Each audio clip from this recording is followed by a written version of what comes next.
Good morning, students. In the last session, we had done the primary functions of the bank. Now, moving further, let us have a look at the subsidiary functions and study each of them in brief. First is to look after the financial transactions of the customer. A bank has mainly two types of customer. First is depositor and second is borrower. Such customers do their financial transactions through bank. When a customer writes a check in favor of other person, then the money is paid to that person by bank on behalf of that person who has written the check. In the same way, when a person receives a check from the other person, the bank collects money from the person who has written the check on behalf of the person who has received the check. In present time, a bank performs different tasks on behalf of customers such as payment of the electricity bills and phone bills, insurance premiums, and to transfer money from one account to another account. Next is to do transactions associated with foreign exchange. Foreign exchange transactions, in short also known as forex, includes all conversions of currencies which may be done by a traveler on an airport or billion-dollar payments made by the financial institutions and governments. The growth in globalization has led to a massive increase in a number of foreign exchange transactions in recent years. Nowadays, import-export business is done compulsorily through bank. Foreign exchange is required for import-export business. The bank which has obtained permission from the central bank performs the task related to foreign exchange and provides services and receives the documents related to foreign trade. Forex is a trading of one currency for another. Foreign exchange transactions can take place on the foreign exchange market, also known as forex market. The forex market is the largest, most liquid market in the world with trillions of dollars changing hands every day. Next is to issue letter of credit. To put in simple terms, letter of credit is a piece of document that serves as instruction of guaranteed payment from the buyer to the seller, also known as a documentary credit. A letter of credit is issued by the bank and acts as a promise of timely payment to the seller. If the buyer supposedly fails to perform his due obligation, then the bank pays the seller on behalf of the buyer, who in turn repays the bank. A letter of credit or credit letter is a letter from the bank guaranteeing that the buyer's payment to a seller will be received on time and for the correct amount. In that event that the buyer is unable to make a payment on the purchase, the bank will be required to cover the full or remaining amount of the purchase. Thus, letter of credit makes the accounting transactions trustworthy. The bank earns income in the form of commission by offering this service. Next is to issue traveler's check. A traveler's check is a medium of exchange that can be used in place of hard currency. Traveler's check functions like cash. The consumer purchases them from an issuing institution such as Citibank, Visa or American Express. In present time, more and more people have started traveling. People have started getting traveler's check in order to prevent themselves in losing their cash or getting it stolen during their travel within country or abroad. The holder of traveler's check can withdraw money through the check from another outstation bank or from a foreign bank branch by signing as per his specimen signature. This check is very reliable and transferable. The use of traveler's check has decreased as the facility of ATM has been widespread.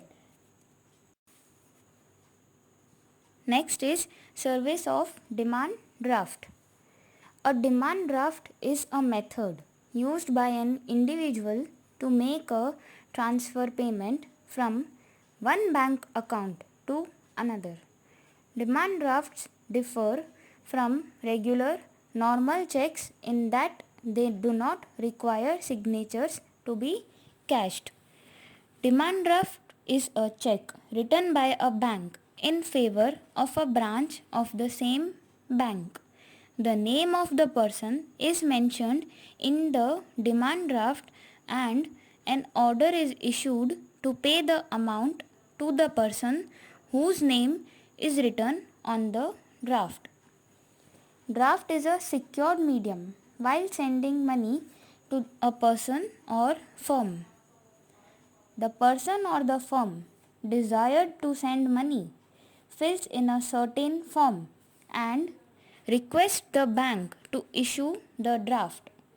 On the basis of this request, the bank writes the name of the receiver of the money on the draft and order its branch to pay the amount. The sender pays the bank not only the amount mentioned in the draft but also the commission for the same.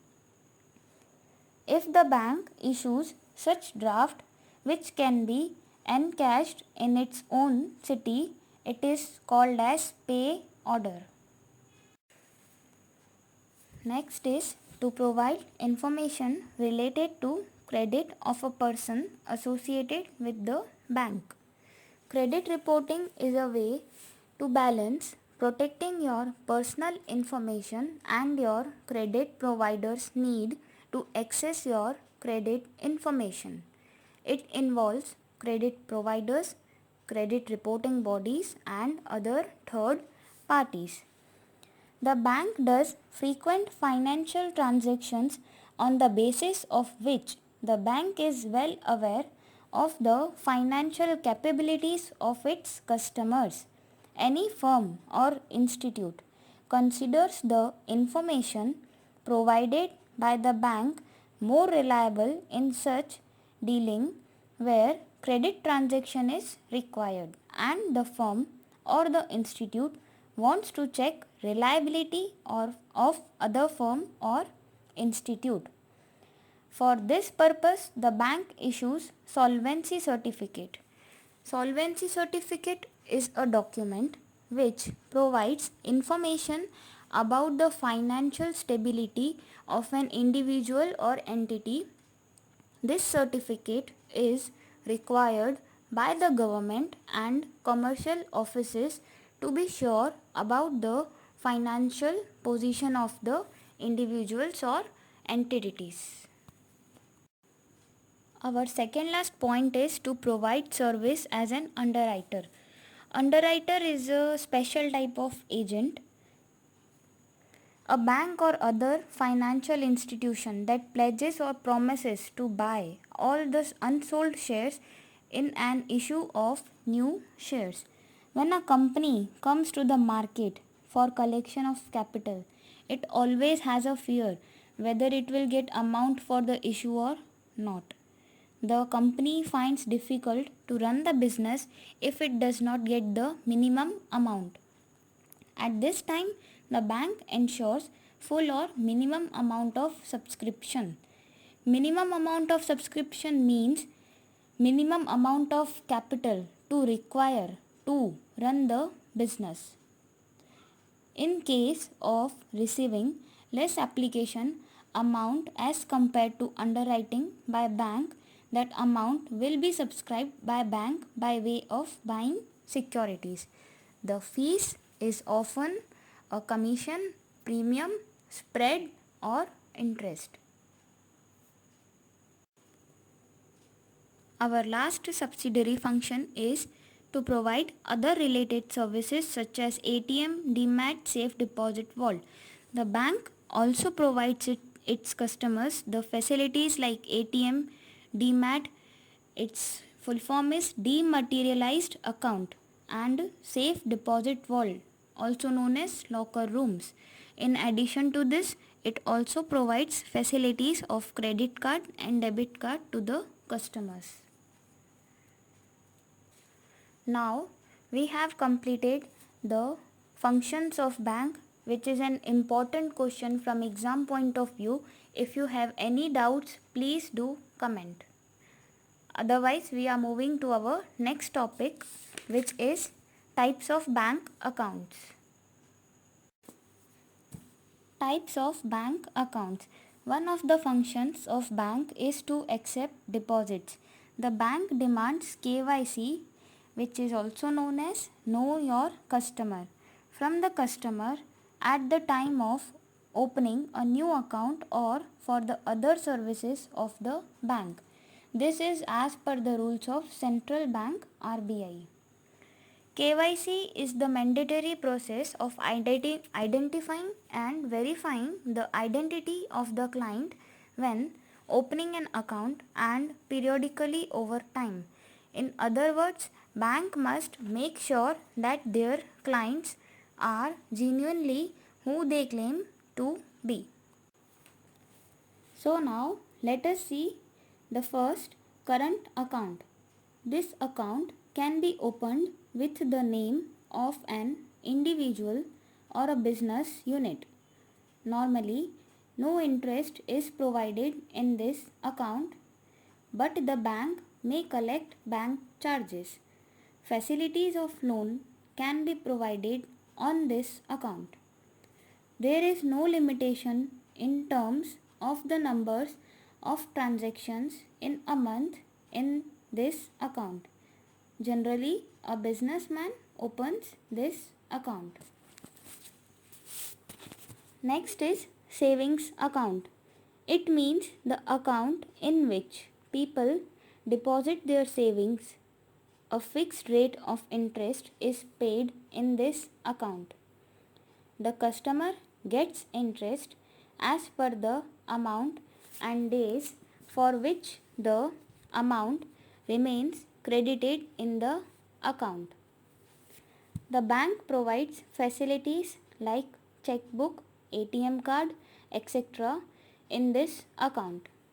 The account holder can deposit check, draft and cash in his account.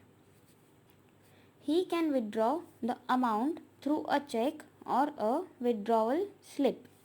The bank compel the account holder to maintain minimum balance in his account. Generally, the numbers of withdrawal in the savings account are limited.